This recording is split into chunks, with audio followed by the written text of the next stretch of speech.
इस आम बजट से क्या आम आदमी की उम्मीदों को सौगात मिलेगी? सब्सिडी को लेकर किसानों की झोली में क्या गिरेगा? क्या कारोबारियों को एमएसएमई में बड़ी राहत मिलेगी? घर में कामकाजी महिलाओं के लिए क्या सस्ता होगा और क्या महंगा? या फिर सोने चांदी के रेट फिर आसमान छुएंगे? सबके दिल में बस यही सवाल है कि उम्मीदों का ये बजट कैसा होगा। रिपोर्ट देखिए।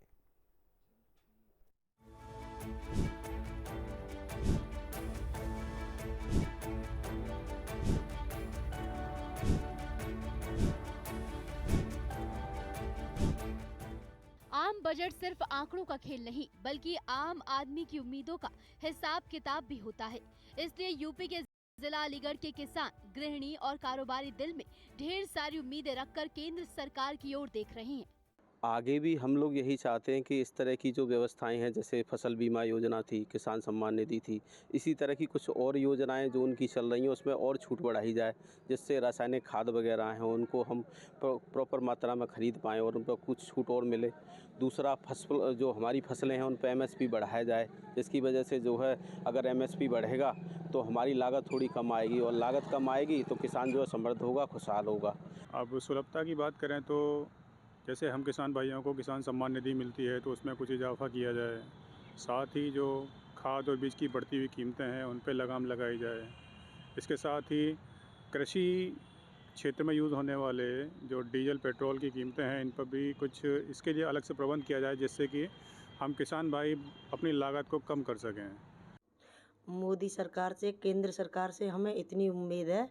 हमारा जो किचन में महंगाई है और महंगाई की सामान कम होना चाहिए महंगाई, और जितना हम 1-1 किलो लाते थे अब आधा-आधा किलो ला रहे हैं और हमारी किचन भर नहीं पा रही है, खाली हो रही हैं। इस बार जो बजट आने वाला है मोदी सरकार से और वित्त मंत्रालय से हमें उम्मीद है कि शायद कुछ बजट में हमारे लिए, व्यापारियों के लिए कुछ राहत रहेगी और हो सकता है कि ट्रांसपोर्ट में कुछ भाड़ा वगैरह कुछ राहत हो जाए, डीजल में कुछ राहत हो जाए, जिससे कि भाड़े हमारे कम हो जाए। भाड़े बहुत ज़्यादा हो रहे हैं, हमें माल कच्चा लाना होता है, फिर पैकिंग करके फिर दोबारा वापस भेजना होता है, तो बहुत सारी हमें दिक्कत तो आती है उसमें। अच्छा, जीएसटी हमारी जो समय से नहीं आ पा रही है उसमें शायद कुछ राहत हो जाए कि वो हमें समय से मिल पाए।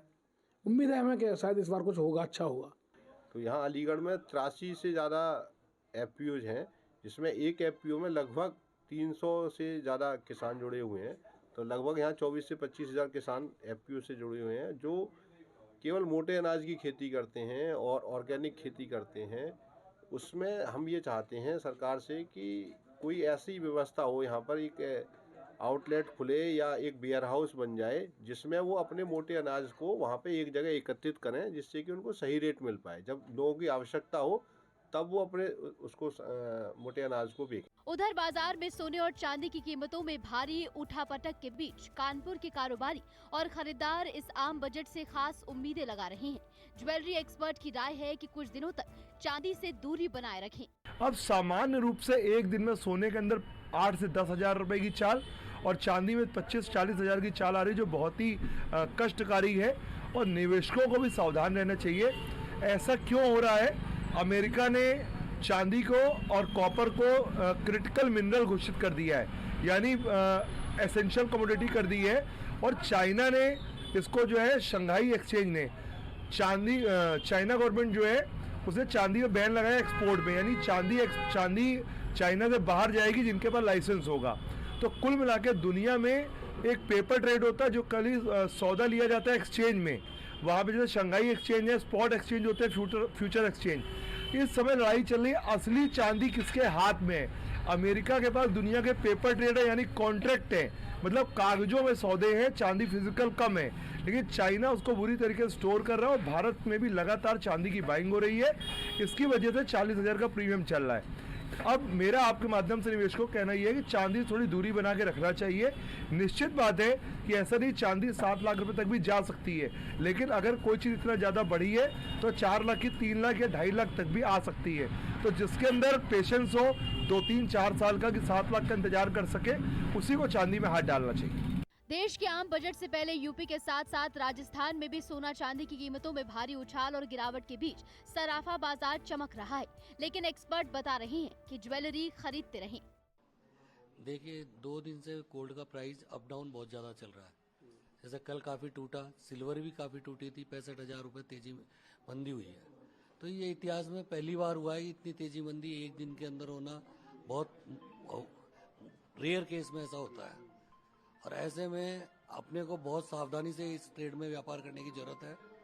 और मेरा मानना है कि जो भी डिप लगता है उस पर लोगों को बाइंग करनी चाहिए, क्योंकि गोल्ड सिल्वर में अभी भी मेरा मानना है कि मंदा नहीं है।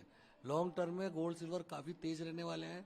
तो जहाँ भी ये मंदा आया है और नीचे आया है बाजार, वहाँ पर मेरी राय है कि लोगों को जो इनको परचेज करनी है, बच्चे शादी लायक हो रहे हैं जिस घर में, उनको परचेज कर लेनी चाहिए। स्टोन इंडस्ट्री हमारा एक्चुअली यहाँ का कोर उद्योग है और यहाँ की जो इंडस्ट्री है, जो यहाँ के पत्थर है, हम ये चाहते हैं कि जीएसटी का जो हमारे को बेनिफिट गवर्नमेंट की तरफ से मिले, वो पहले हमारा स्लैब 4% पे था, लेकिन जैसे जीएसटी आई तो उसका 28% स्लैब कर दिया गया था।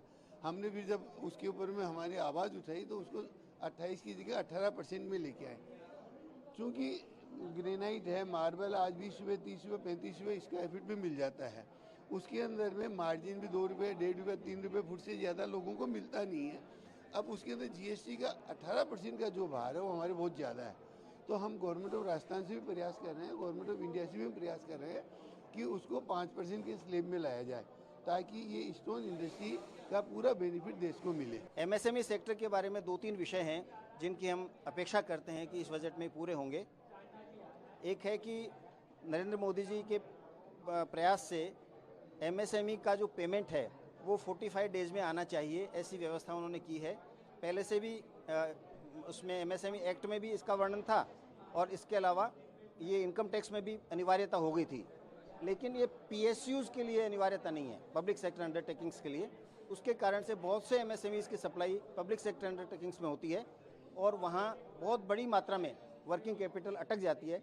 हम उम्मीद करते हैं, हमारी ये मांग लघु उद्योग भारती की रही है और ये पूरी होगी। उधर केंद्रीय बजट 2026 को लेकर राजस्थान के लघु उद्योग भारती की क्या उम्मीदें हैं, वो भी जानिए।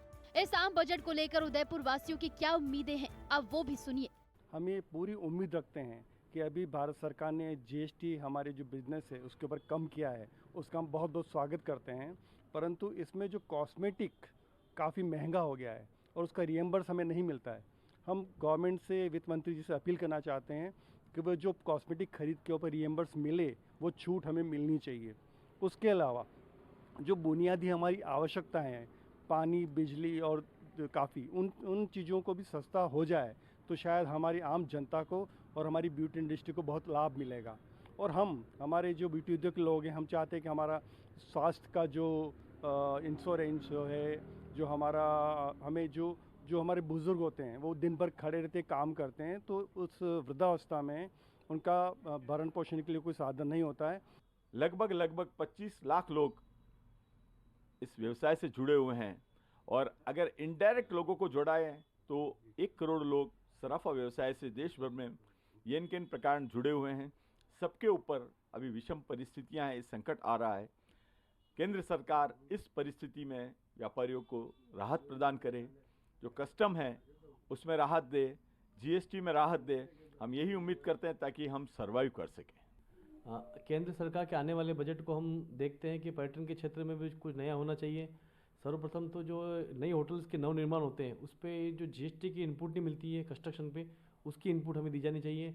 इसी के साथ कनेक्टिविटी को लेकर अभी उदयपुर में जो इंटरनेशनल फ्लाइट्स नहीं है वो आरंभ होनी चाहिए।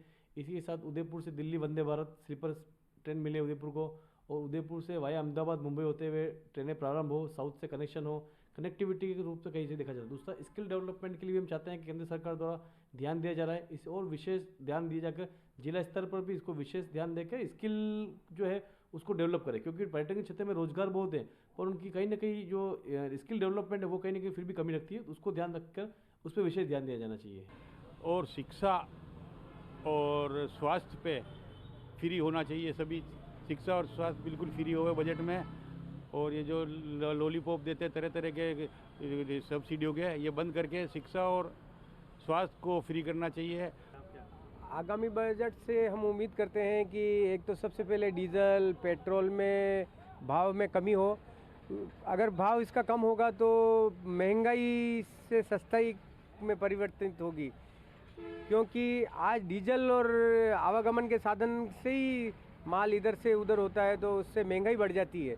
जाहिर है कि जनता के लिए ये बजट उम्मीदों का बजट साबित होगा। किसानों, महिलाओं और कारोबारियों के लिए केंद्र सरकार बड़ा तोहफा देगी। अब देखना ये है कि केंद्रीय वित्त मंत्री निर्मला सीतारमण अपने जादुई पिटारे से क्या क्या सौगात देंगी और किस किस की झोली भरेंगी। अलीगढ़ से नरेश प्रताप सिंह के साथ ब्यूरो रिपोर्ट, हिंदी खबर। 12 ज्योतिर्लिंग